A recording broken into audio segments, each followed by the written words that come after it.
On December 2nd, 2016, a 32-year-old man was brutally murdered in a flat in the exclusive Newtown area of Edinburgh. In my 27 years police service, I've been at a lot of crime scenes, and that is up there with one of the most horrific crime scenes I have been in.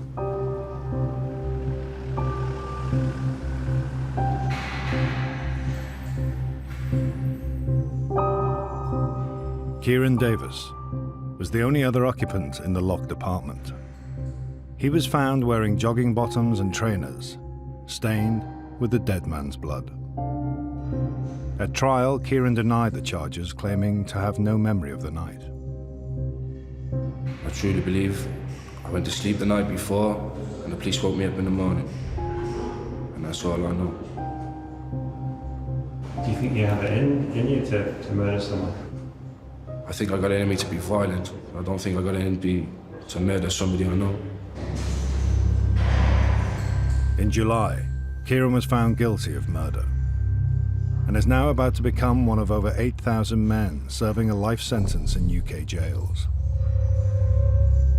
Today, he will find out the minimum number of years he will spend behind bars. Basically, they said, expect a serious sentence. Thank you. Let's go. Call. Yeah.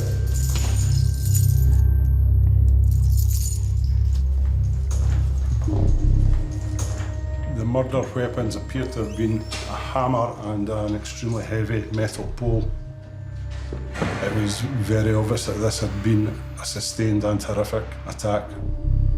It started in a room to the rear of the house and continued through various rooms towards the front door of the house, as if the victim had been trying to escape.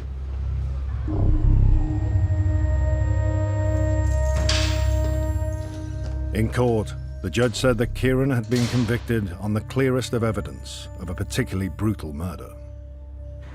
The judge gave me a minimum term, 19 years, but it's with a life sentence. A prison sentence could be as long as life in prison.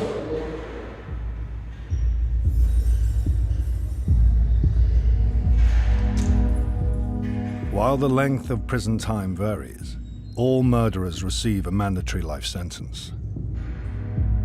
To be released, lifers must prove that they no longer present a risk to the public. They will also be asked to acknowledge or show remorse for what they've done.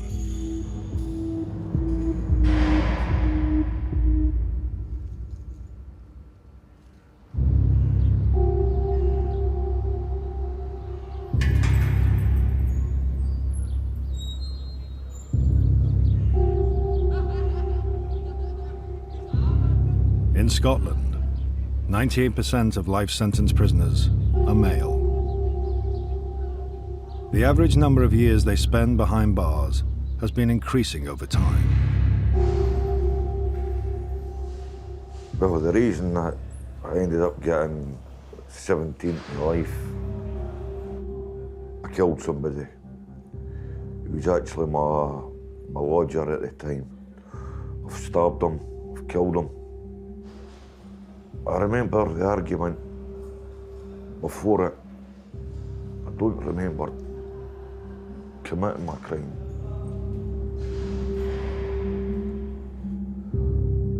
I remember looking down and seeing myself covered in blood. And somehow I knew it wasn't my blood. I can see all my neighbours standing at the front garden.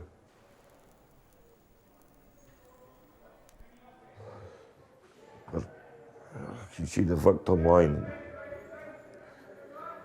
I can see him lying on his back.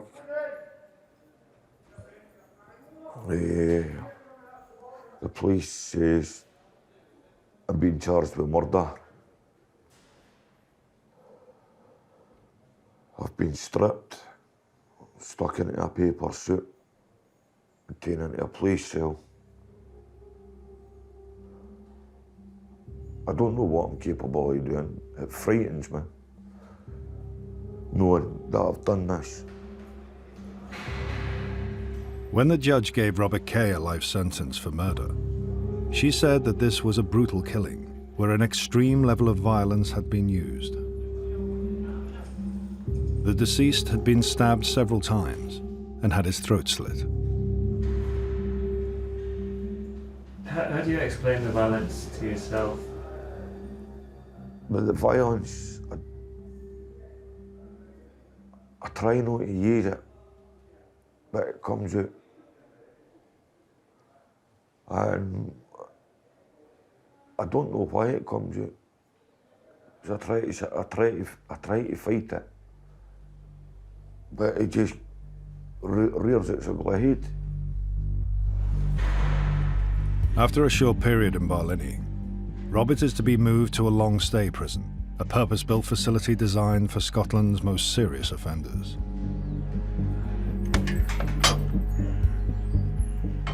In the heart of the Scottish Central Belt, halfway between Edinburgh and Glasgow, HMP Shotts is the country's only prison exclusively for inmates under maximum security.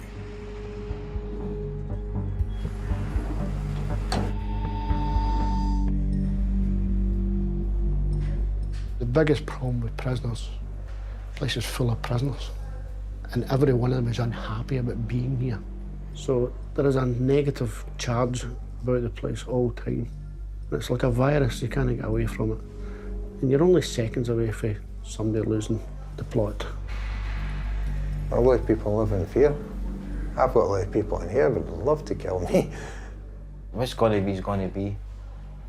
So just live for the day. I just live for this day, and I get through this day. It's a bonus.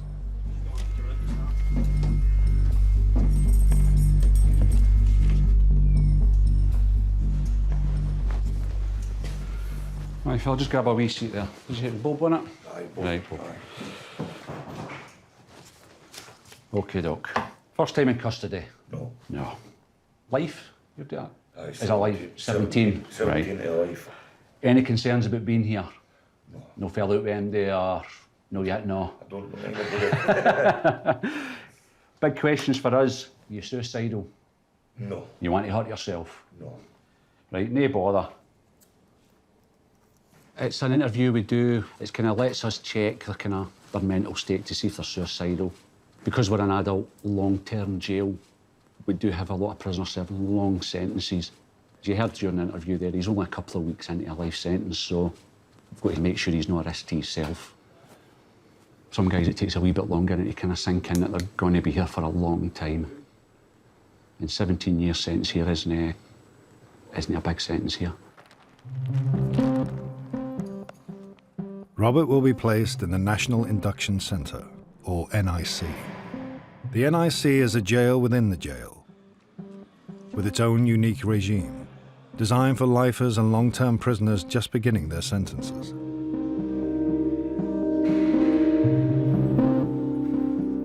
The NIC will be Robert's home for at least the next 18 months. Also in the NIC is recently convicted Kieran. I'd say it's definitely not a hotel. Not even an open window in here, you know. This is just your sink, maybe wash your dishes, clean your personal hygiene. Toilet in here, there's a shower. Normally the bed's made up, which is expected of us, but it's bed washing day to day. With everything that's happened then with the sentencing, with coming in here, has that changed your sort of position on what happened on the night in question? I think it's a misjustice. I'm not convinced on the decision. So you still can't remember what happened that night? I don't know. I don't know anything about the case at all. And the sort of forensic evidence about blood on the hammer and blood on the clothes? Like I said, I'm not really educated enough to answer questions like that. My solicitor would be the one to help me understand that. And the way I understand it is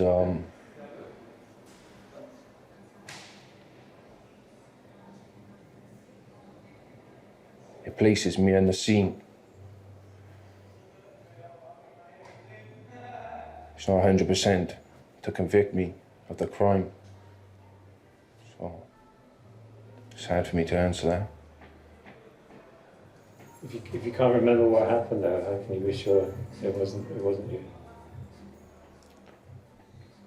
100% sure it wasn't me, or I'd know something about it. Anything else, I can't answer that.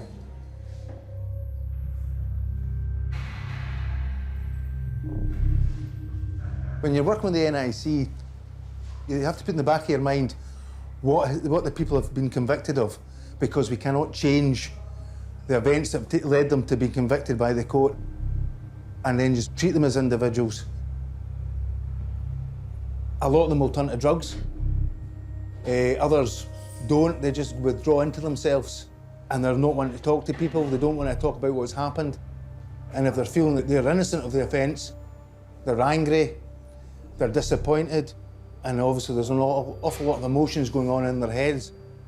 And the coping part is what we're here to help them with, to get through the initial part, start of a sentence, and to get coping. So when they leave the NIC, their addiction issues are sorted, their mental health issues have been hopefully fixed, and they're ready to actually go back into normal circulation.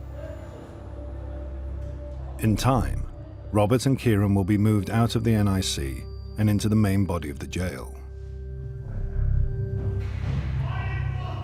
But in the normal circulation of HMP Shotts, more than 200 men have been convicted of murder.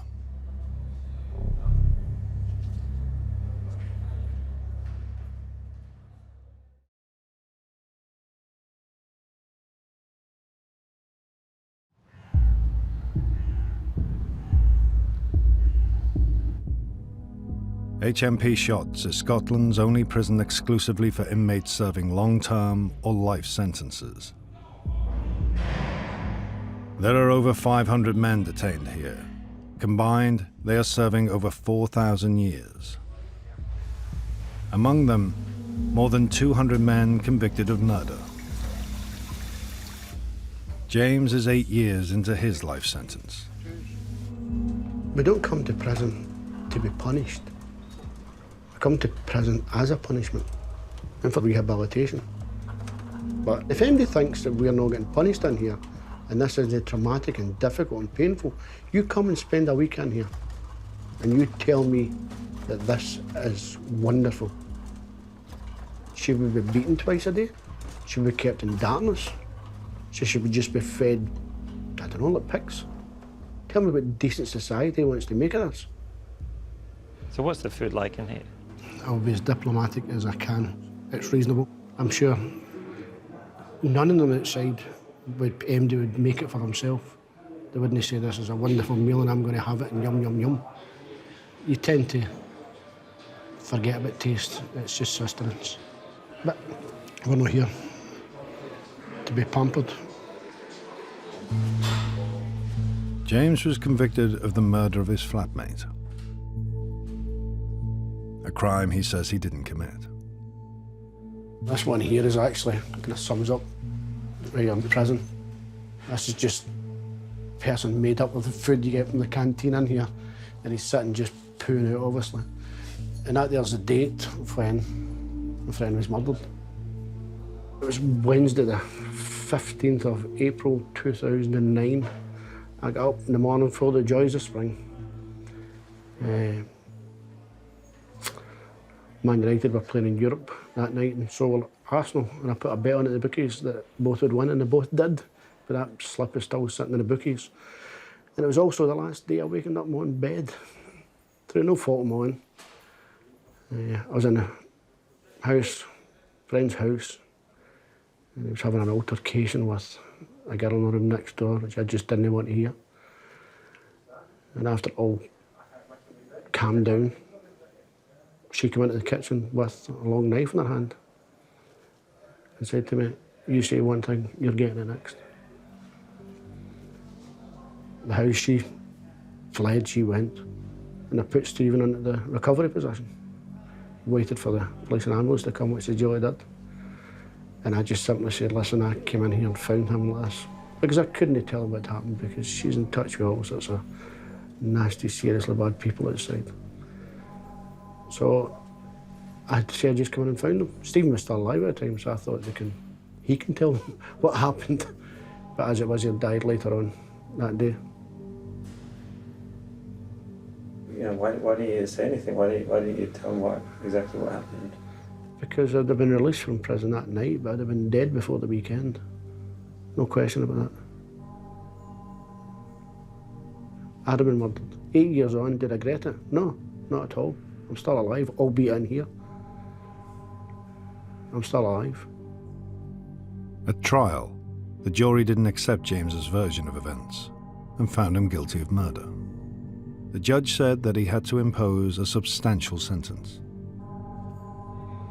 The judge gave me a life sentence. Other people wished a death sentence on me. So I'll thank the judge for giving me a life.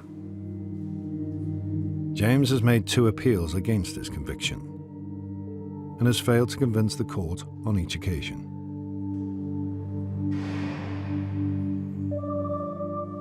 In the cell next door, there's another James with another life sentence. This I shouldn't be doing. Smoking. 60-year-old James works as a cleaner in the visitors' room. I come up here and I work hard. I can forget for that short period I'm in the prison. When you get a sense of freedom, well, you're seeing a big sky for a start. You're seeing distance. Whereas in the prison, downstairs and that, you're boxed in all the time. Like you've got walls coming in at you. On the outside, James ran a small animal rescue farm with his wife.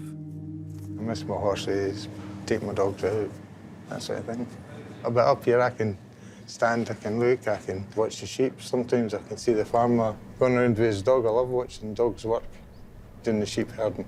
It's brilliant to watch that. It's just nature, it's nice to look at.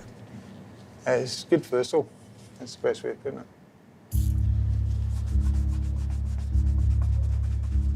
Unlike his neighbour in the cell next door, this James does not deny that he took another man's life.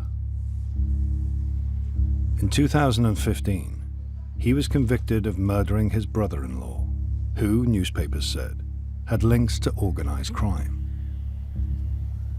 What do you think about the fact that another man has lost his life at your hands? It's not a clever thing.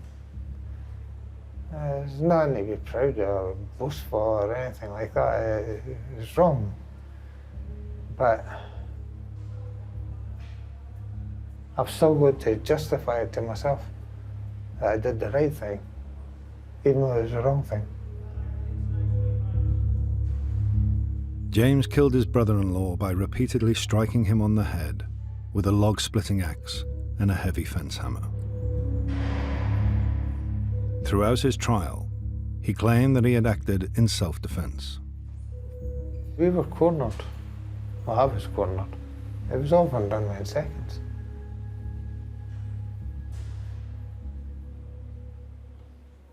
Killing somebody is the easiest thing in the world to do.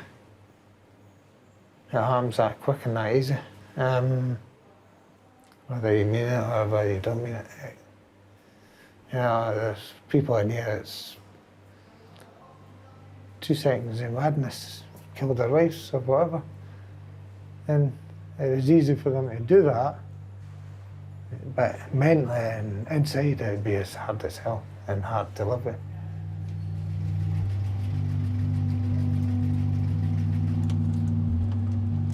Former factory worker Paul has been living with the consequences of his violence for over a decade now. Can I take you back to being sentenced and what that was like? I remember the judge standing up and he said 16 years. And I was like kind of wow, bang, it was like getting hit with a wrecking ball, boom. You know, it was like, that was it. How did you deal with that? You take drugs, didn't you? I took heroin, I took methadone, I took painkillers. took sleep tablets. Then I ended up on methadone for 8.5 years, whatever, it's nearly 9 years.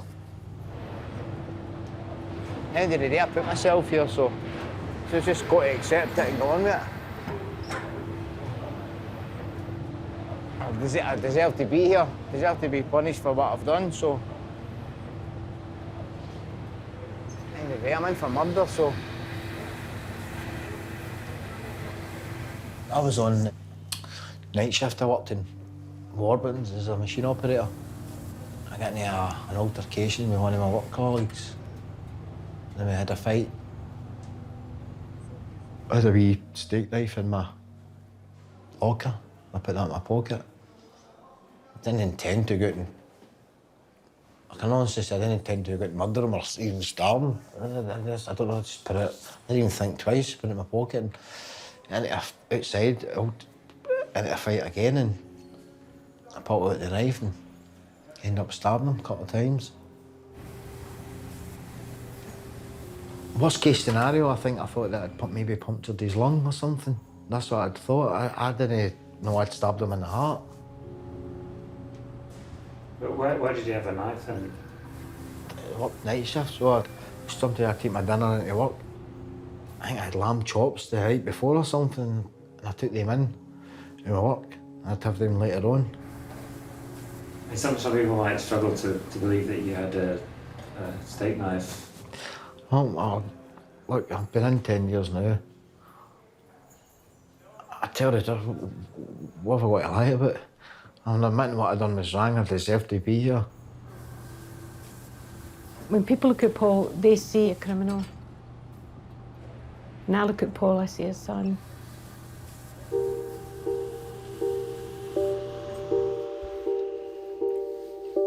In a lot of ways, I feel that my role as a mother is suspended since he's been in. That's what it feels like to me, that I've lost a son. And, you know, I mean, people may say, well, it's his own fault, but it's not my fault. He may well have deserved what he got, but, you know, at the end of the day, a man has lost his life, and that's a terrible thing. Life is very precious.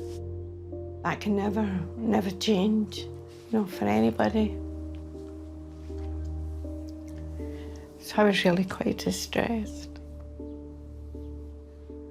But even now, looking back, people would say, you know, remember this and that, and I can't remember anything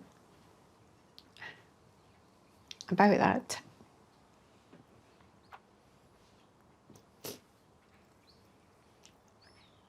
I just had to break down completely and just, you're not really aware of it when you're in it.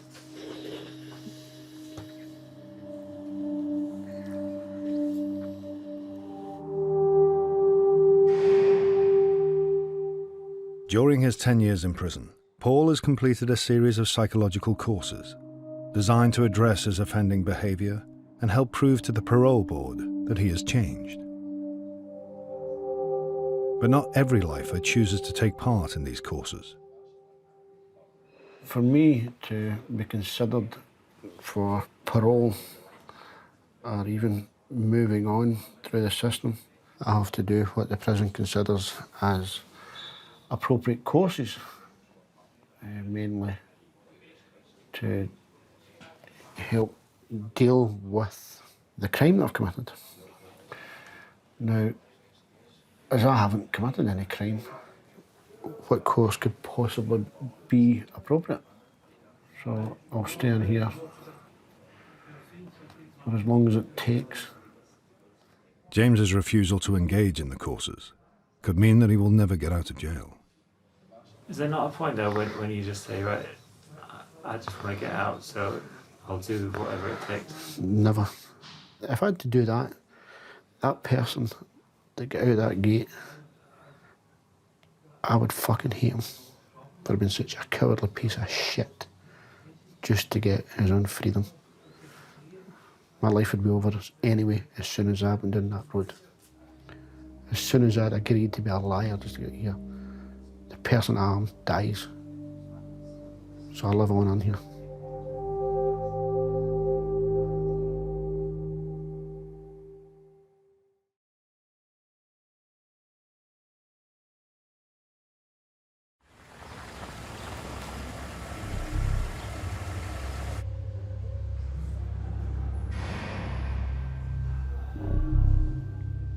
60-year-old James is 2 years into a life sentence.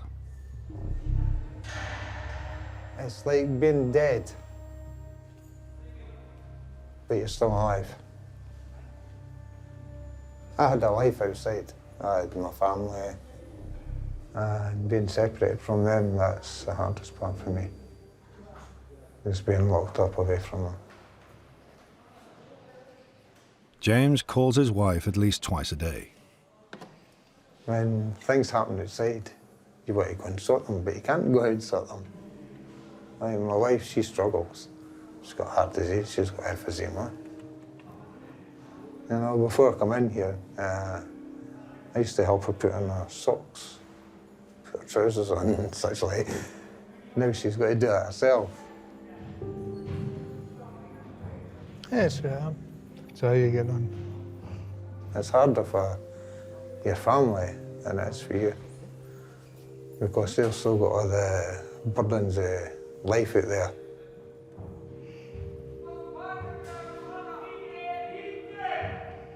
Somebody bang in here. Right, I'll phone you back tonight, okay? I can speak to you about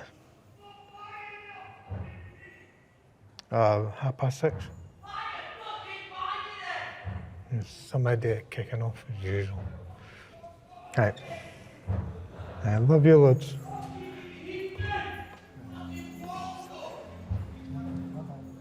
James claims that the brutal killing of his brother-in-law was self-defense. Along with his conviction for murder, he was also charged with attempting to defeat the ends of justice. Why did you feel like you had to hide the body? Well, the police both arrested me, locked me up, and that would have left my life there. My wife would have been dead that night. They would have killed her. Did you think you were going to get away with it, though? Oh, no. I'm never going to get away with it. I'd already written a letter to them, telling them. And I'd already admitted to it, but I was waiting until I got the wife out the way first. Tell them the full story. The judge said that hog-tying his victim's body and burying him in a makeshift grave was a dreadful way to treat a fellow human being. Do you see yourself as a murderer? Killer, no murderer. What's the difference? Well, I killed a man. I had reasons. As far as I'm concerned, you can't really say justifiable, but I hadn't really a choice in the matter. There's a murderer. A murderer to me is somebody that actually goes out to kill deliberately. Wants to take a life for just pure nastiness. Do you think you're capable of that level of violence again? No. That was just... This was a survival thing.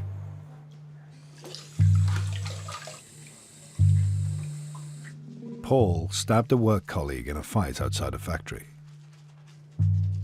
In his sentencing statement, the judge said that Paul went to get a knife before he went outside, knowing he was going to have a fight. You ever had road rage?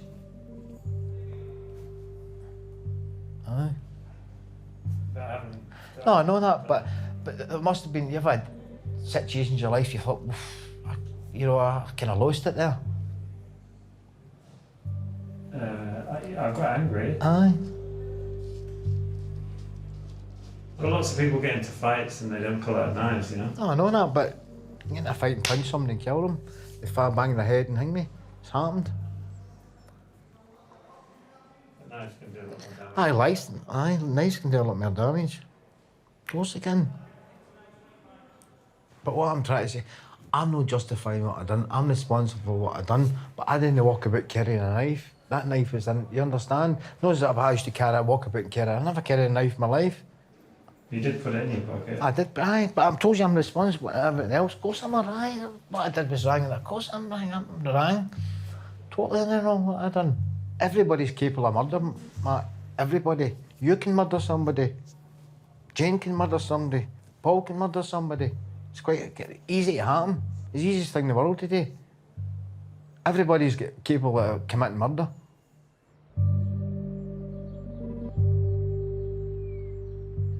I mean, death makes you think. It made us think, because a life had been lost. Do you blame yourselves? I think the guilt, in a situation like this, guilt comes into it. You know, every parent, there's something I've done wrong, and that can play a big part of it can destroy you if you take the guilt process, you know. But I think you've got to be happy with your conscience if you've done your best. And I think in their situation, I think Paul knows we did our best, because that's his testimony. He said he had really good parents, so. If I didn't have God in my life, I wouldn't have coped. I know I wouldn't have.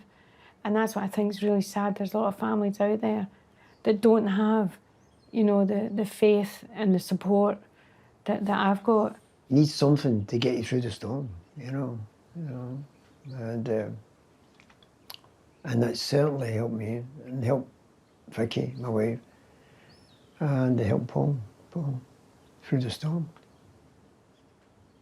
I mean, is that about wanting forgiveness from someone who is always going to forgive? I know that I can be forgiven for the things I've done in my life. I'm still responsible, but I'm be forgiven. You know, it doesn't mean what I've done. I have to pay the price for the right things I've done, and I'm punished for the things I've done. But at the end of the day, my faith tells me that Jesus died on the cross. He died on the cross for reason being for my sins. Does that let you off the hook? No, it doesn't let me off the hook. No, because how does it let me off the hook? I'm in prison, ain't I? I'm being punished for what I've done. If you make mistakes and do things wrong, you'll be punished. Some people might think, oh, he's just turning to God because he's trying to get out of prison and everything else. Other people think you're a crackpot. Your faith gives you hope. So hope's a good thing. If a lifer is to have any hope of being released from prison, he will have to prove to the parole board that he is no longer a risk to the community.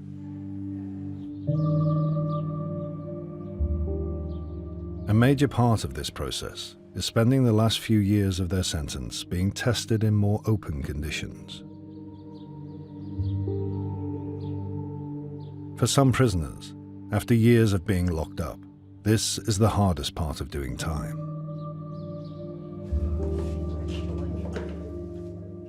50-year-old Tam has spent 34 years behind bars. When I first came into jail, believe it or not, there was only 3 TV stations. I remember the first programme that came on Channel 4, and it was Countdown, Richard Whiteley and Carol Vorderman, 1982. You were in jail since? I was in jail then, yep. This is me opening my door. Let's go. Tam is serving the end of his current sentence at HMP Castle Huntly, Scotland's only open prison. Let's go then. Out this door we go. We'll go up to the estates. Nice day, innit? There's no fences, there's no walls, there's no nothing. What they have got is little areas saying out of bounds to prisoners. That's all they've got. It's just relaxed, very, very relaxed. I mean, it is a change. It's a change for closed jails, and it takes a bit of getting used to. Have you been to the castle?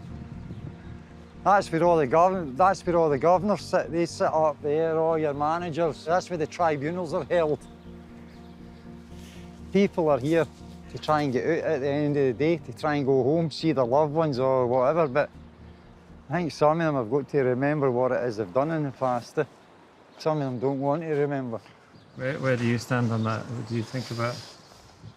I think about what happened, of course I do. In 1987, when he was 20, Tam was convicted of the murder of an elderly man. I got out in 2002 and I assaulted my brother. You know, I got another sentence, but That's done with now. I can't change the past. Just got to get on with it.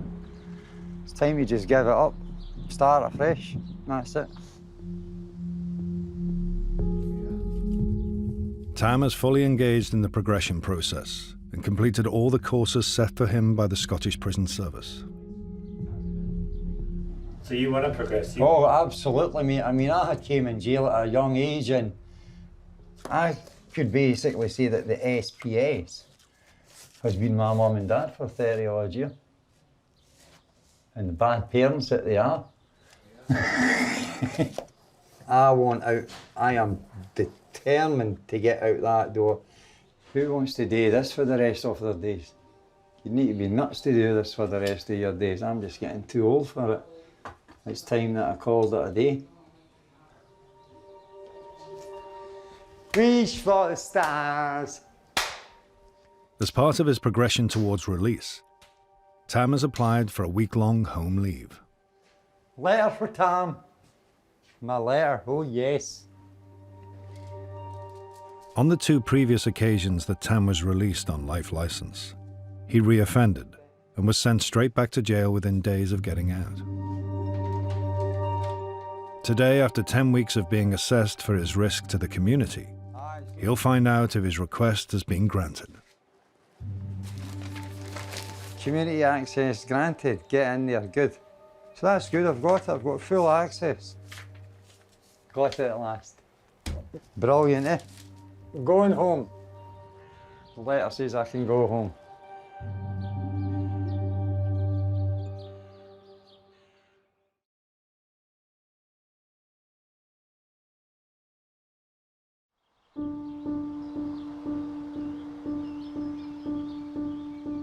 HMP Castle Huntly. Most men convicted of murder in Scotland will come here to finish their sentence. They'll be assessed for their risk of reoffending and gradually be reintroduced back into the community. Today, Tam is getting ready for his first home leave. I love iron.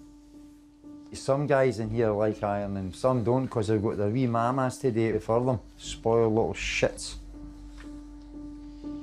Because of his repeat offending, Tam has been in the prison system for over 3 decades.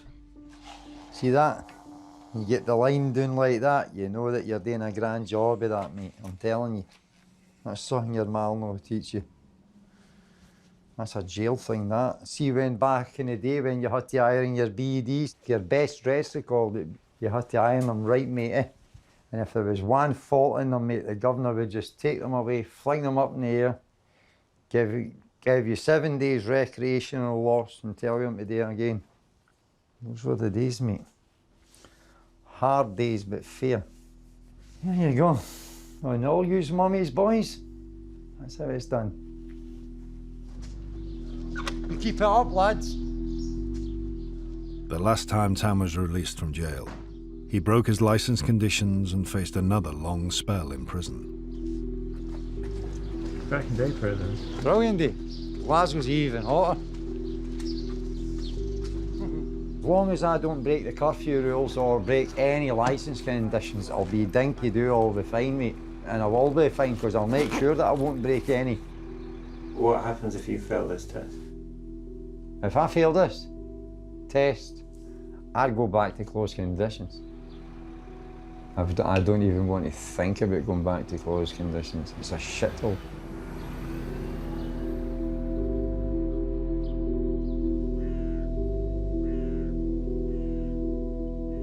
To get to the castle and out of closed conditions, lifers need to complete a series of courses and assessments designed to address their offending behaviour.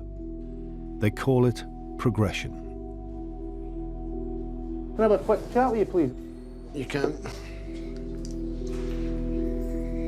Throughout his sentence for murder, James has maintained his innocence. Unlike Tam, he's refused to take part in any progression courses, even if that means that he will die in jail. Come down and speak to you about your progression. I don't think there's any course which you could offer me which would be of any relevance. I'm maintaining my innocence. If I've not committed a crime, I don't understand why I should have to talk about something which didn't happen. In no way will I ever compromise with the truth. And the truth is that I will maintain my innocence. And I would never ask you to do that. If you're maintaining your innocence, that's your right.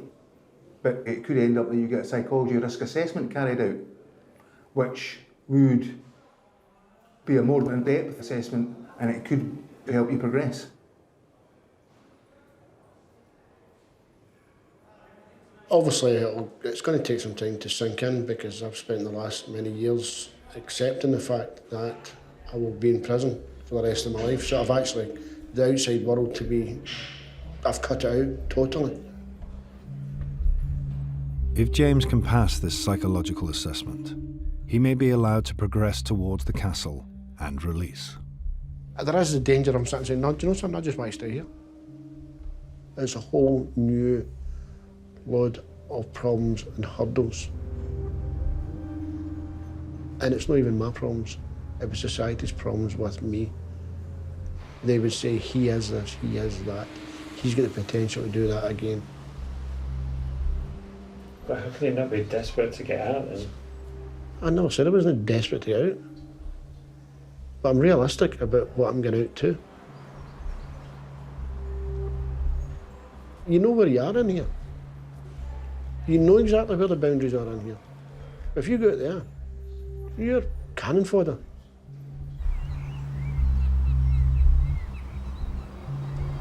Glasgow, amazing city. I got shouted once into an office and was told, you're the longest serving inmate in here. See, when you're told you're the longest serving inmate in a prison in the entire population of that jail, that's when you know enough's enough. You just want to call it a day. Well, what's your secret though? I mean, how do you stay so positive? Believe me, there's been times where I've wanted to scream and shout and smash the place up. I had one incident where I stabbed myself in the neck because I was depressed and that, and then I went to my bed and fell asleep. I lost quite a lot of blood. The prison officer that found me freaked out. For guys to say that it doesn't bother them, they're lying, because it does bother them. It bothers me.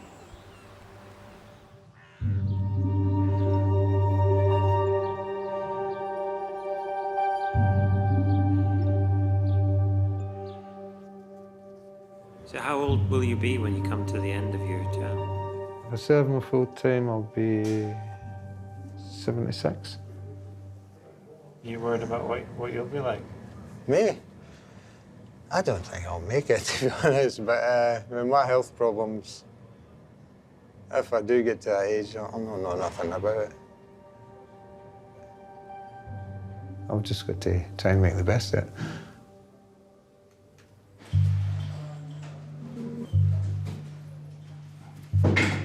Paul has at least 6 years before he is eligible for parole. If he continues to cooperate, he could be at the castle in 4. For now, the only contact he has with the outside world is through letters, phone calls, and visits.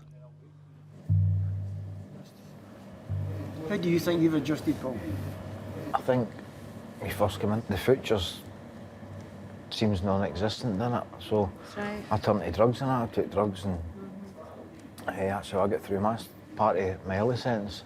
The longer this goes on, time goes down there. We're coming into the story as quick as possible. Will they let you know beforehand what's going to happen, or? I don't even see it, I don't even think about it. There'll be something to work towards, isn't it? Something to Aye, work but towards. something to look forward to, aye, but I take my day at a time, and that's the way I live. That's the way I do it. I don't even think about that far ahead. I don't even think about something that's not already happened yet.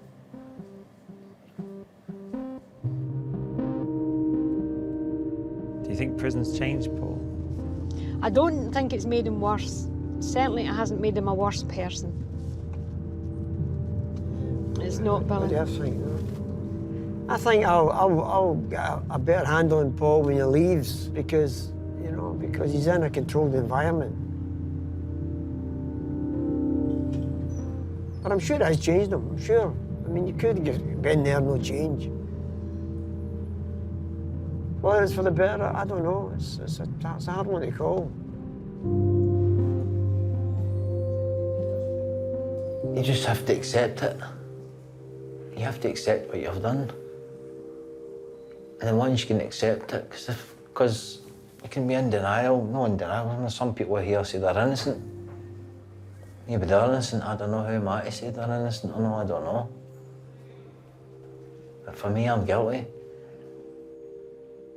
I have to accept the situation and live in the hope that one day the right thing will be done.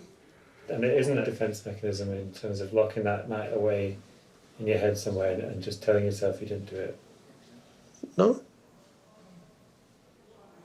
What would be the point of that? Well, it's difficult, you know. I'm just saying, if you did do it, it's a difficult thing to deal with. The fact that you killed someone. Well, that's something you'd have to ask somebody that's killed someone. I'm afraid you're asking a completely and utter rhetorical question, because if I've no murdered someone, I don't know what your answer you want, because I can't answer that. And maintaining you're innocent isn't a way to cover up the guilt or anything that you feel. No.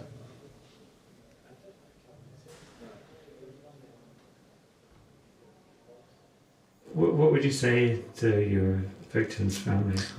I'd say I'm sincerely sorry for what I've done. I'm sorry for putting you through that hell and taking away your dad, your partner, your son, your brother, you know, to the victim's family. If I could turn back the clock, I would. Did I intentionally go out to get... No, I didn't. But I was totally irresponsible.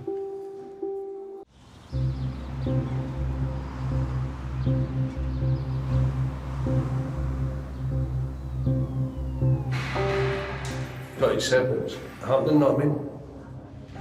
The guy's dead. It's just out of order. 45-year-old George MacDonald has pleaded guilty to culpable homicide. Today, he will be sentenced. Feel a bit funny because I don't know what the outcome's going to be, know what I mean? Hopefully the judge is in a good mood.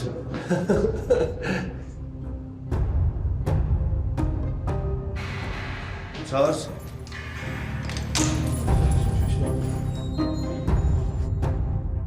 During the course of 22nd March, you carried out a ferocious attack. It involved punching, kicking and stamping. The post-mortem report gives the primary cause of death as blunt force trauma to the head. No sentence I impose can turn back the clock. I sentence you to a period of 8 years imprisonment. That is all. 8 years. I'm not saying years of my life, but it's just got to be accepted, isn't it?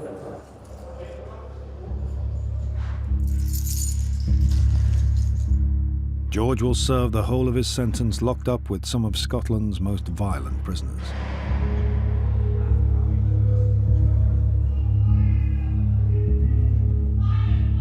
Like the vast majority of men he'll be imprisoned with, George will eventually be released and expected to live a peaceful and civilized life back in the community. What'd you get, Johnny? Did you get any? Aye. How'd you know? You wee bastard. That's a fucking result. Maybe God says here, go easy on him.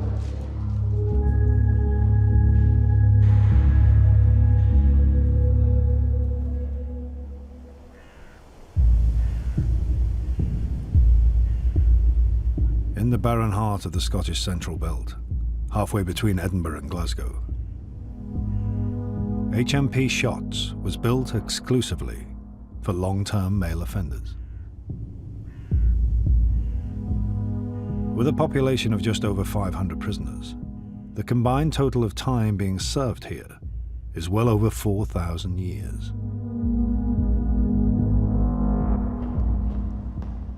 You get sent to Shotts prison, you've probably done something pretty bad. I try not to think about it. You can think about it because you wouldn't want to come to your work. You've got your murderers, you've got attempt murders, you've got culpable homicides, the guys that are in for organised crime who see jail as an unacceptable risk to what it is they do.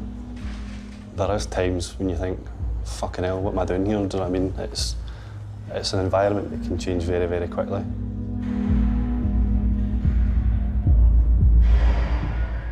There's no more murderers in Scotland on the one place than there is here. There's guys in here that are not getting out. Never again. So they wouldn't think twice about coming up and cutting your throat. Then go like that to the staff, you come fucking near me, you're getting it. They'll not come in until backup comes. So you're fucking lying there, pissing their blood. That's what you're up against. 30-year-old Henry is in Shotts for a brutal drink and drug-fueled knife attack on his ex-girlfriend.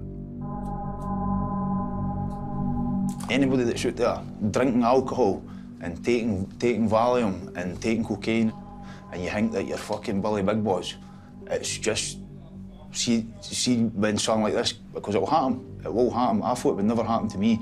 I thought I can get away with everything. I can get away with murder. I've went out that day and all I remember is waking up in the morning, blood everywhere, a knife at my bed, a onesie that was covered in blood, and I'm sitting like that. I must have killed her. I'm looking about the house for a body. My girlfriend's body, who I loved. Nobody there. I've realised I've definitely done something. And I've just sat down like that, not knowing what's happened, but knowing that I've done something. And I've done helter-skelter violence to my girlfriend with a knife. I've cut her twice.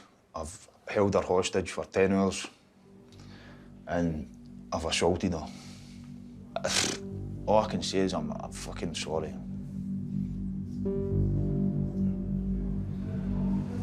So if someone did that to a member of your family, your sister say, how would you feel? How would I feel if somebody done that to my sister? I'd want to kill them.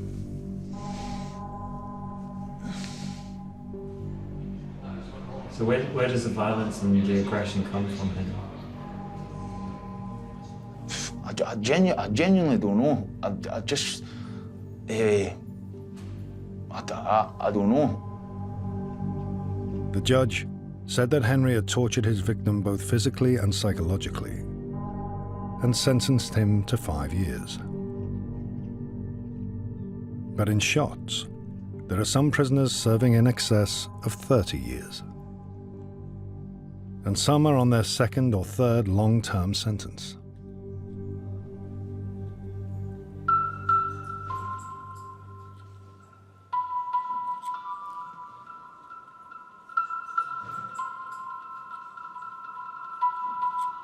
You can be locked up in the jail, but your mind doesn't need to be locked up in the jail. You can be wandering the universe. And it's a way of escaping. If your mind's constantly in the prison 24 hours a day, it'll drive you fucking crazy. James has a history of violent armed robbery and has spent over 15 years behind bars. I'm really into astronomy, and I've done a lot of physics for being in. Just sit in my cell and I just sit and make the wee models. They're just bits of paper that you glue onto a bit of card.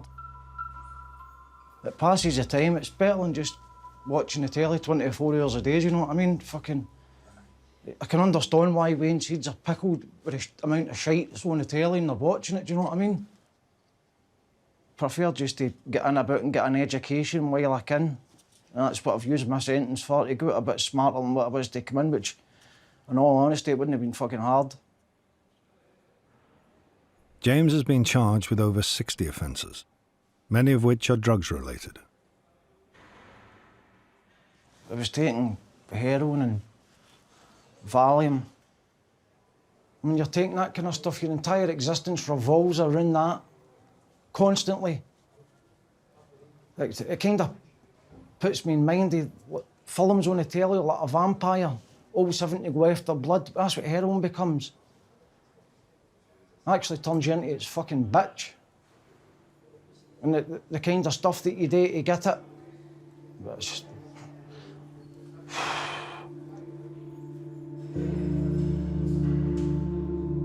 Nearly half of all prisoners report being under the influence of drugs or alcohol when they committed their offence.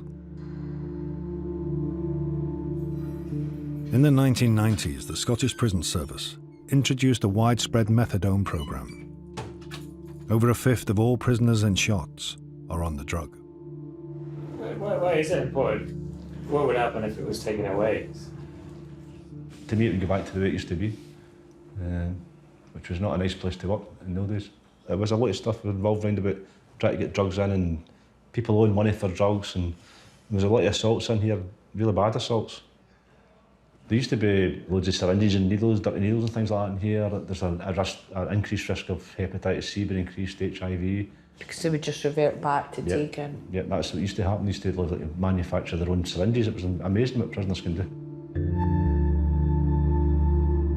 But methadone isn't the only drug that is heavily prescribed in the jail.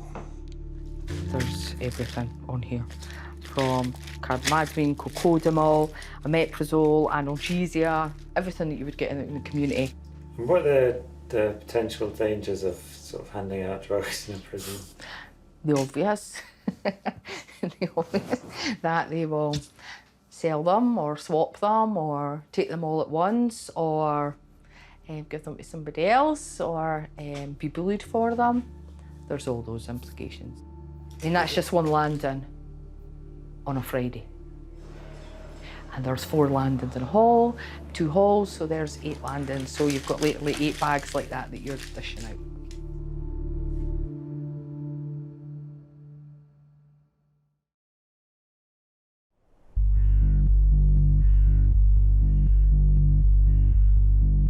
HMP Shotts, Scotland's only all-male adult prison exclusively for inmates under maximum security. Ready to get punished again? In here are some of the country's most violent and serious offenders. There's guys here for cutting the head off of women. I'm not scared, but I'm wary. I mean, put it this way, if somebody makes a move on me, I'm fucking reacting. I'm not letting it fester, because you didn't know what that other guy's thinking. And in at his door at night, and all that, I've got fucking 20 years to go. Who the fuck does he think he is? I'll go down and I'll cut his throat in front of everybody so nobody fucks me. That's what there's guys in here that would do that to you in a heartbeat. Fucking bastard, man. Former soldier Stephen has been in Shotts for 4 years. There's some really bad people in here, really horrific crimes, you know, horrific. I got into 2 fights about 6 weeks ago because a boy that's in here, he was in for, I've got 2 Staffordshire Bull Terriers, I'm a dog lover, and the boy, he was in for tying a dog to a tree, stuffing a stick down its throat while it's alive, pouring petrol on it and setting it alight while it was alive, and I'm a dog lover, and I just lost the plot with him.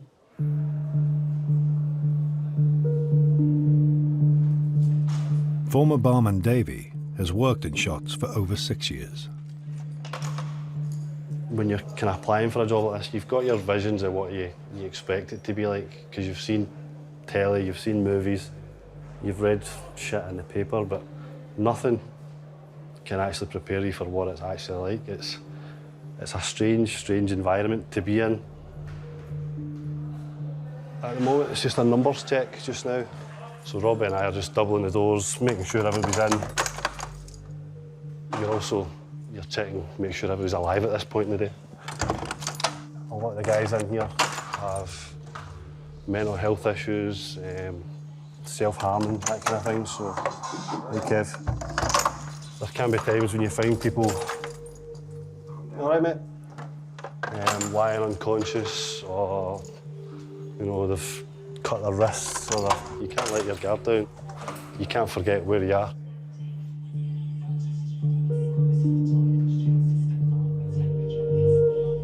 I hear voices come to the telly, or I hear as if it's voices that are in the room. They just tell me to hang myself and stuff like that, cut my wrists, hang myself, or put me down. No swear words and stuff like that. Stephen was diagnosed with PTSD and paranoid schizophrenia from his time in the army. Done a few tours over in Afghanistan. I've seen some right horrible stuff over there. A suicide bomber went into a market and detonated himself. It was pure devastation. Everywhere there was bodies lying everywhere, there was parts of bodies lying everywhere. There was kids, women, men, blown apart. It just didn't make sense. And we were given bags and we were to go around and pick up all the body parts and just put it in bags. So these bags, and we had to pick up basically all the parts of people, kids, and they would get taken away somewhere to the morgue or whatever. Then they'd sort the bits of bodies out and stuff like that, so they knew who was who and what bits belonged to what, to give to the family, to bury their family. I don't like talking about it. Just makes me agitated. Since I left the army, I've been in hospital about 20 times, and I've tried to kill myself 5 or 6 times. But sometimes it's just a cry out for help, you know, that. But I've probably tried to kill myself about 5 or 6 times. When that door shuts at night, all you've got is yourself and your thoughts. I wake up in the middle of the night sweating, nightmares, screaming. When prisoners are deemed a risk to themselves or others, they will often spend time in the segregation and reintegration unit, known by the inmates as the digger. We have people who maybe can't cope very well, and they're down here because this is seen as the best place for them for a period. We've people in the prison system who use self-harm as a form of release, a form of expressing themselves. It's the only thing that they can see to do that makes them feel better. So we have had guys down here who, you know, cut themselves so bad on their arms that they could almost pass their finger through one side of their arm and out the other. And that's no exaggeration. The SRU is the last resort for prisoners who can't cope or can't manage in general population. They're here for a reason. You know, they're not good boys. Certainly most of them are not good boys. They'll be closely supervised by 3 staff at all times. They won't get to mix with each other. They'll be confined to themselves for a big part of the day, only getting access to the telephone, the library, or exercise in the open air outside. I love some carrots, aye. See, this is our 5-star meals, what we're getting now. Look at this stuff, man, that's a sparrow's leg. Look at this cell as well. Would you look an animal in here, man? See if you had a lion or a bear or something in that cell. Fucking, there'd be picket signs and everything outside, man. You couldn't put an animal in there, man. Look at the size of the place, man. Been down here for fucking months, man. They adopt many different coping strategies. A lot of guys will just sleep the day away. They do turn day into night. They'll sleep the day away and watch TV all night. Other guys will climb the walls. I wouldn't recommend the SRU for anybody that's a bit weaker-minded because it kind of grinds down on you after a while. You're frustrated, you're angry, and it's like you've got to get your anger out. You can end up maybe fighting with staff or smashing the place up. We can go through periods where we have quite a lot of disruption, where prisoners will set off fire suppression systems. They'll set fire to their cells. They will try and smash the fixtures and fittings. So you really don't want to have wooden furniture and stuff like that, stuff that can be broken and made into weapons, because we have to deal with these guys, you know, every day. Hi, John. You have to have some kind of relationship, some kind of working relationship with the guys in the flat. If that relationship was to break down, which sometimes it does, it can make things quite difficult. There have been members of staff followed home after shifts, or they've had maybe their families threatened, you know. It's not a place where you bring your personal life in here. You leave all that kind of shit at the door. For the minute you walk in that door, you're dealing with 6 to 8 other guys, infinitely worse problems than yours. We contacted any of the army charities to see about them giving you a wee bit of help. No, I'm not bothered with the army charities because right. When I became no well, right, and they just medically discharged me, basically turned their back on us. Aye. So I don't ask the army for nothing, and I'm in here. And this is like, obviously you don't get guns, but in here's like the army with all the boys. Yeah. You know what I'm on about? No, listen, I can see that, Steve. All your life has been regimented, you know what I mean? Aye. Whether it be homes, whether it be army, whether it be in prison. How do you square away the fact that some of these guys have done some pretty bad things and you're there having to get on with it?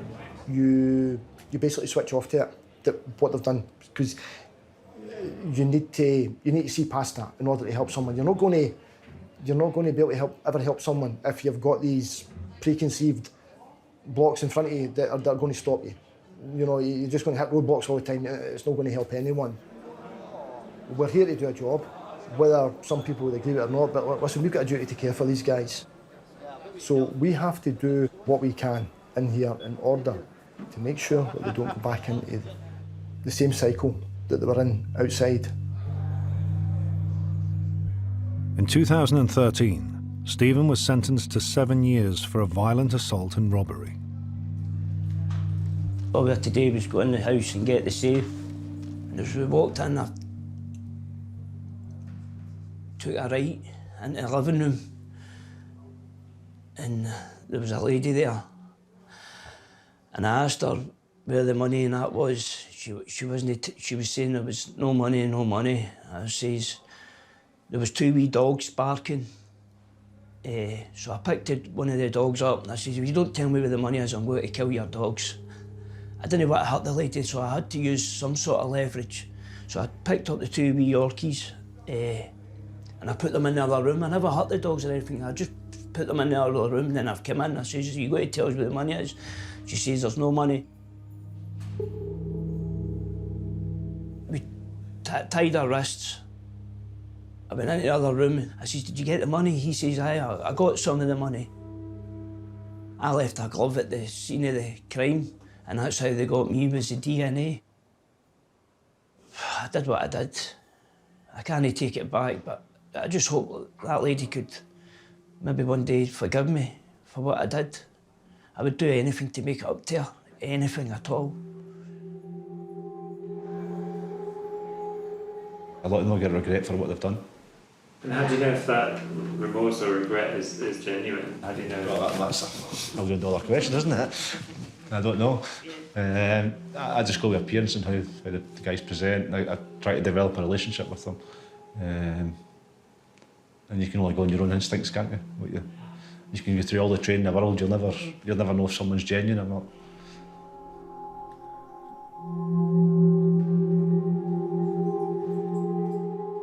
James has over 60 offences to his name.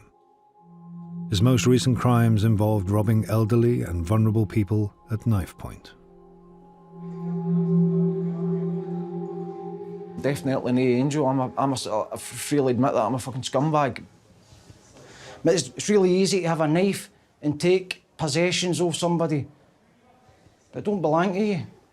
And I've paid the price for doing that and deserved every fucking day it, the truth be told.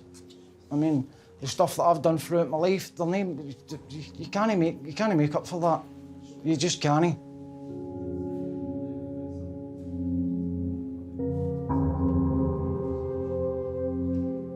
I've seen like older people that have spent their whole life in prison, maybe I'm talking about like 40 or 50 years, and the people are just shells. They're empty shells. It's really no life for anybody. In 2 days' time, James will be released back into the community, having spent over 15 years in prison.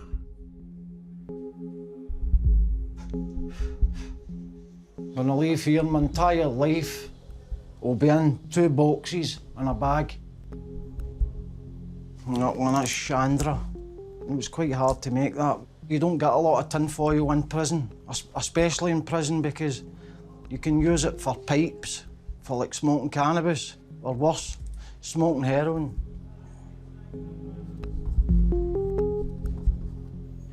That's Voyager.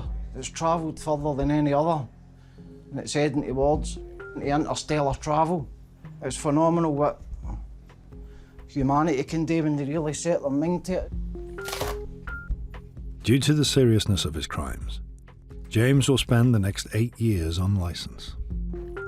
He will remain under strict supervision from social services and must stay away from drugs or risk coming straight back to jail. The thing that scares me most is coming back here.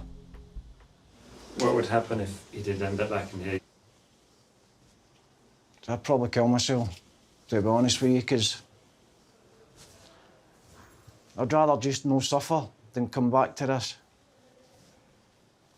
That's the bottom line. That's why I definitely want to make a go at it when I get out. Just coming back here to suffer, it's no purgatory, this is fucking hell. It makes me laugh and I hear people saying outside that it's a holiday camp. It's not a holiday camp. They could take the TV away and leave you locked up in the room. Everything you want and everything you want today is on the other side of the fence.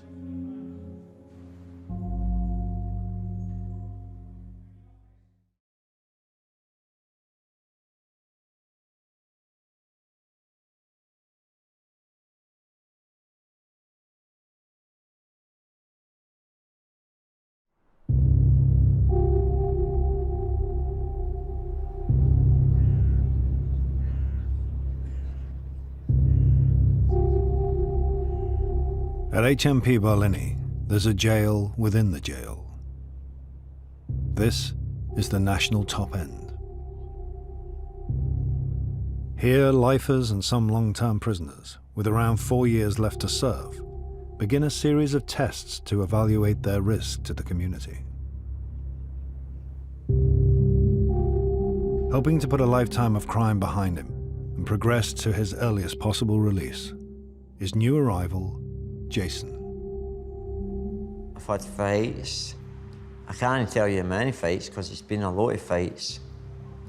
I've held hostages in a Peter, 2 different guys. I held them hostage, locked them in a cell because they had drugs and I wanted them. I've caused people. I've slashed a guy that was lying sleeping in his bed, same situation.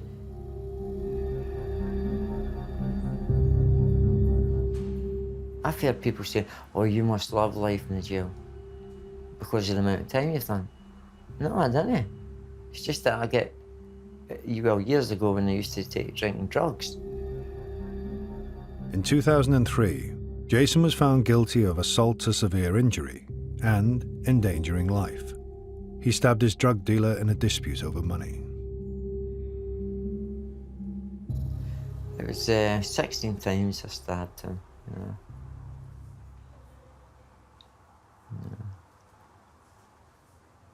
The reason it was 16 times was he grabbed for his knife as well and he was trying to stab me, but I kept ducking at the roadie stabs. Do you know what I mean? He wasn't even near close to dying or anything. I think the worst he had was a punctured lung. Do you know? No, I punctured lung. He was in and out that day. Did you think about doing it beforehand, or did you? Oh yeah, you premeditated. Aye, I went in with a knife. Aye, I knew that if he wasn't going to help me out and give him the money back in 3 days, that I was pulling the knife out to stab him. Do you know? Oh, aye. Or I wouldn't have had the knife with me.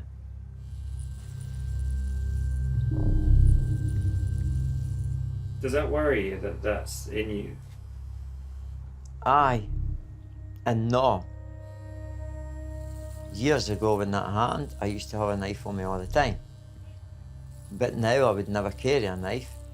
And I just wouldn't stab another person now.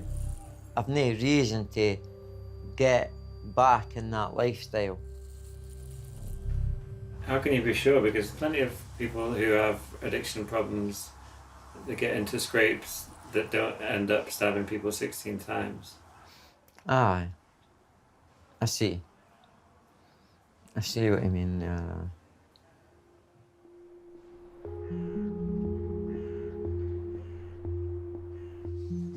This is the first set of stairwells. You get one at both ends.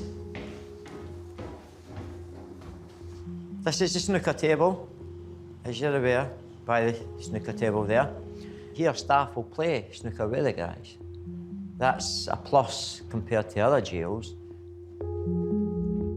Jason has 4 more years of his current sentence left to serve. At the top end, he'll face a series of tests to try and prove that he's no longer a risk to the community. Right, so this is the gym. You've got the 2 running machines. You've got the mats for the sit-ups, rowing. My radio, I've left my radio there, but chained it up so nobody can take it. These are called the back stairs, and I clean these. This is part of my job. To begin with, Jason has been given the job of cleaning a section of the jail, including the senior officer's kitchen. And this is where they keep all their wee nook and that biscuits. They've got sweet teeths, by the way. We ain't going to be able to buy them on our canteen. You know what I mean? Hazelnut and chocolate chip chunk kings. No chance. Them look lovely too, eh? And I know what you're thinking. Did they never come and offer you one? No. You never tempted to sneak in? Oh, no, because what happens if they've got one counted? No, what if they've got them counted in the office? Right, there's 12 in the packet. Put them back in. And when we come out for them in the morning, one missing. Oh, I'd be sacked. Do you know what I mean? Yes, and it is tempting. I want my freedom as soon as possible, so I didn't mind jumping through the hoops. That's what the guys call it, jumping through the hoops. Because as I say, I want to be free as soon as I can. What are the gauges that you look at when you're evaluating someone like Jason? And how do you know that that's genuine and not just a front? They'll go through long periods of assessment, and their behaviours would be scrutinised through their entire sentence, so it would be a long period of time in order to keep up a facade. Jason's next test will be when he's allowed out of jail for a 2-hour visit to a local shopping centre. With a history of escaping from open conditions, the prison needs to find out how he will cope with life on the outside. What are you looking forward to? Mainly to buy new trainers. Head and shoulder shampoo. You don't get that in the canteen up here, so I like that. Not that I've got bad dandruff, it's just I prefer that shampoo, you know. And I maybe buy myself something to eat, like a trifle or something. Trifle. Or a wee cheesecake. Well,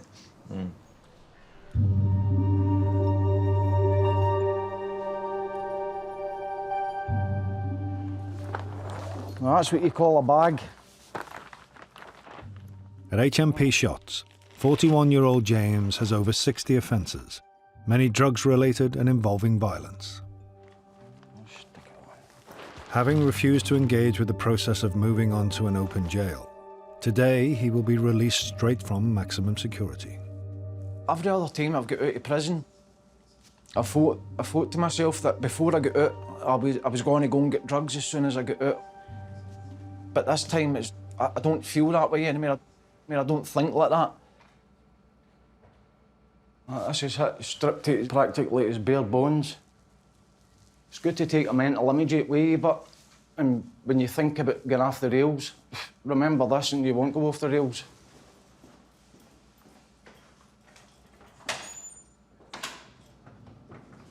As a repeat and serious offender, James will be under strict supervision from social services for the next 8 years. Right, James, I've got a list of questions I'm going to go through with you. No bother. OK. I've got your licence here, so I'll give you that once you get up to the gate. All right, cool. Right. What's your number? 7644. Right. What was your sentence? 10 years. 10 years. There's a wee signature, that bottom line there. Hey, James, let's get you here. Aye, cheers.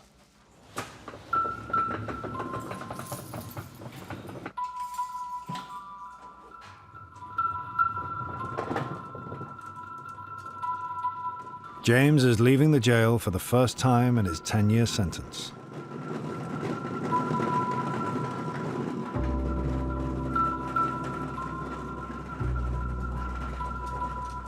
Take panic attacks every time if I start thinking about it too much. I know as soon as I get out the door, it'd be like going right into an episode of the fucking Twilight Zone. It's making me more apprehensive than anything. I was excited. But now I just feel fucking sick at the thought of it.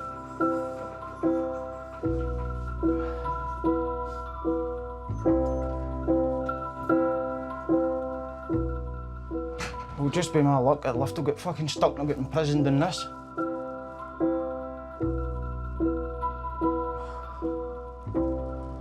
How you feel? Sick.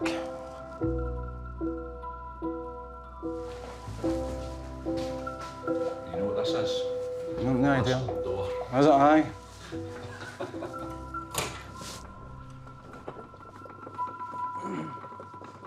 I can actually see outside. I know, that's weird, isn't it?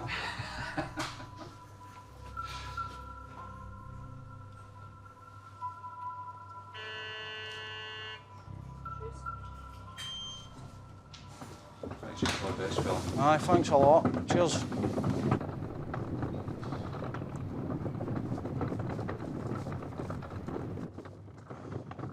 This is fucking strange after all that time. Cheerio. Fucking weird, man.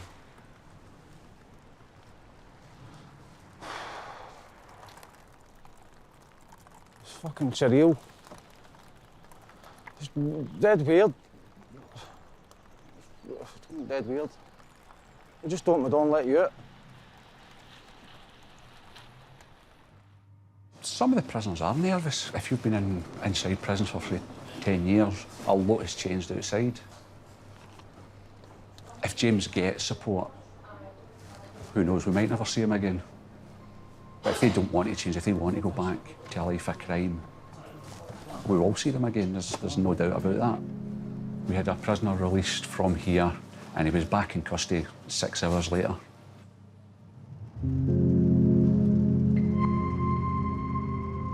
It's weird that they just, after all that time, they open the door and give you a pat in the back, give you £70 and say good luck.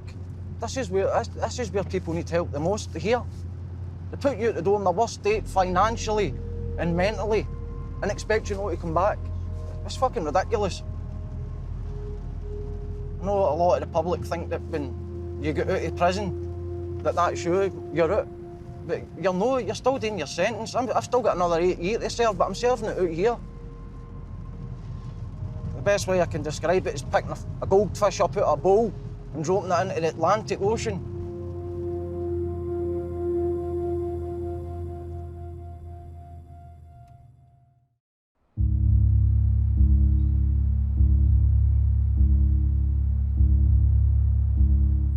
In HMP Barlinnie at the national top end, Jason is being released for a 2-hour trip to the shops.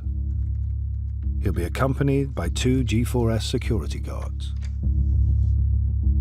Jason has a history of absconding from prison, running away on 3 separate occasions. In 2006, he walked out of an open prison and was on the run for nearly a month. I decided to do a runner, and my plans were do a runner, meet up with a girlfriend, go down England, get a boat over to France, and then just have a wee life over there. But as you know, you need money for that. I've no methadone, and I've been on methadone for years, and I still needed it every day.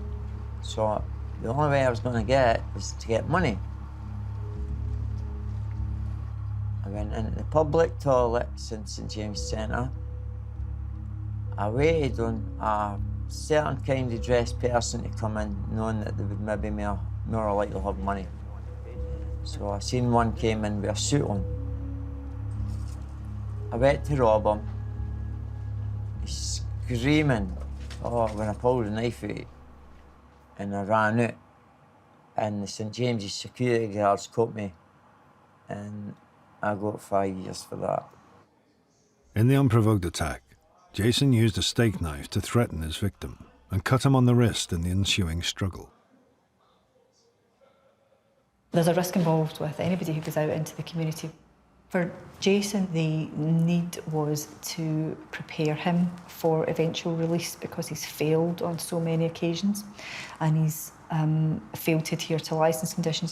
He has committed various offences or been in the vicinity of various offences, and he's been recalled to custody on several occasions. Therefore, the idea this time was to give him a slow reintegration back into the community to ensure that he is prepared. Got your money in your profile, everything else, aye? Remember, no foodstuffs back, all right? No bother. Excellent, right, Shane? Aye. Good to go? Back then, I run away to run away. I don't run away to hand myself in. You give me a shot at my freedom and I'm taking it. I don't care where it is, hospital, whatever. And come into the cuffs are off, I'm off.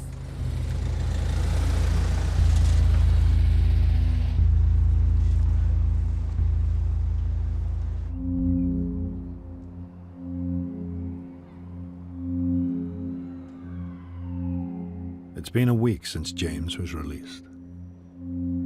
Due to the violent nature of his crimes, he's under strict licence conditions to minimise his risk to the public.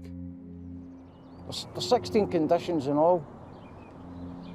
I'm not allowed to go near any of the victims, obviously. I'm not allowed to go near the area where I used to stay. I have to be in the house for 10 o'clock at night. I'm not allowed to hang about with people of a criminal persuasion, like people that have been in trouble with the police. I need to take regular drug tests. I never had a lot of expectations for getting out. Just try to take in as much as I can. But it can be a bit too much and can get overwhelming as well.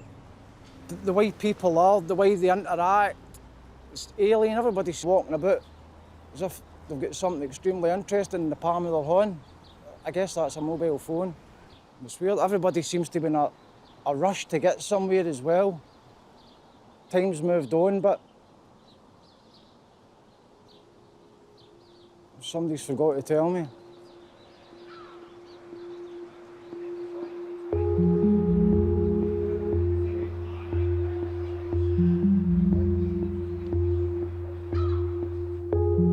In Barlinnie, Jason is coming back from his trip to the shopping centre without any incident.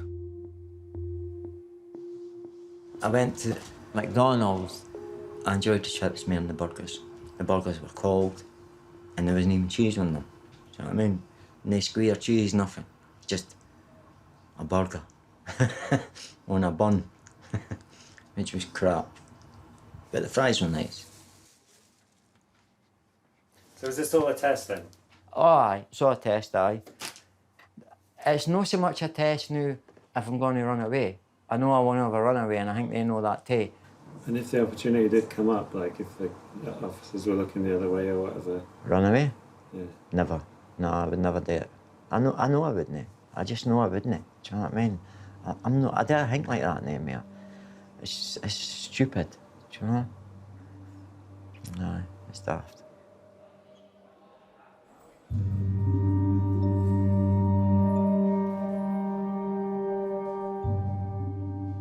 Do you think that prison works as a place for rehabilitation? That's a difficult one, because having been in here a long time, me and Elaine have seen a lot of guys come back and back for numerous long-term prison sentences. I've seen lots that have gone out and never come back. I would imagine you must come to a time where you would just think, I need to accept that fighting against it isn't going to work. It's only damaging themselves in the long run. But I think if they don't take on ownership of it and take on responsibility and want to, it's not going to happen. If they don't want to, it won't work.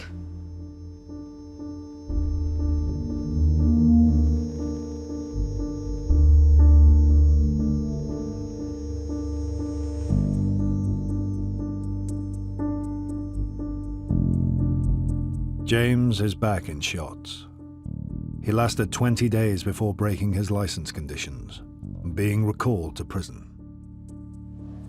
How did it feel coming back here? Horrible. I'm not supposed to be back here, but the thing is, when I got out, my anxiety was that bad.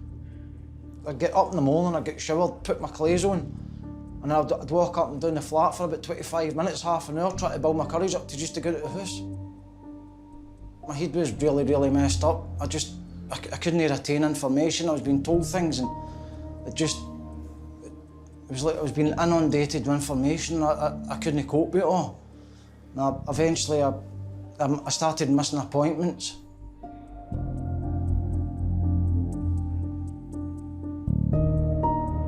What is it, a sense of relief being back, being in your routine that you know? I'm wanting to say no, but aye, it is. I know it's not supposed to be like that, you know what I mean? I'm not supposed to want to be in prison. But I don't actually want to be here. I do want to be outside. And if I let me out the more, I know for a fact I wouldn't be fucking back. You said that the last time. Mm-hmm. I know, but I know how thin the line is, do you know what I mean?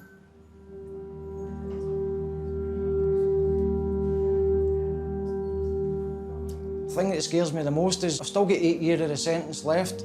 When the law can make me do that entire 8 years. That's the weird thing too. I didn't like being outside, but I didn't like being here, so what's the alternative? Where else do you go?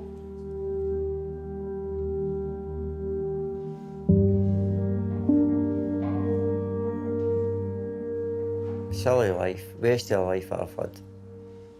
I've never been in a restaurant having a meal with a girl. Never been on an airplane, never been on a holiday abroad. I've never had champagne.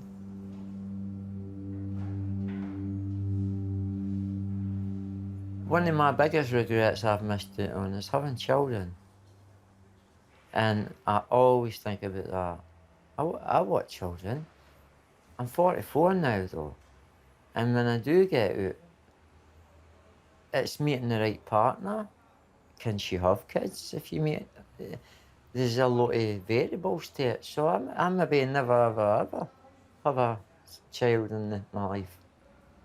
So even right up to the day I die, I'll probably always keep saying to myself, look at all the years I could have been free. Do you know what I mean?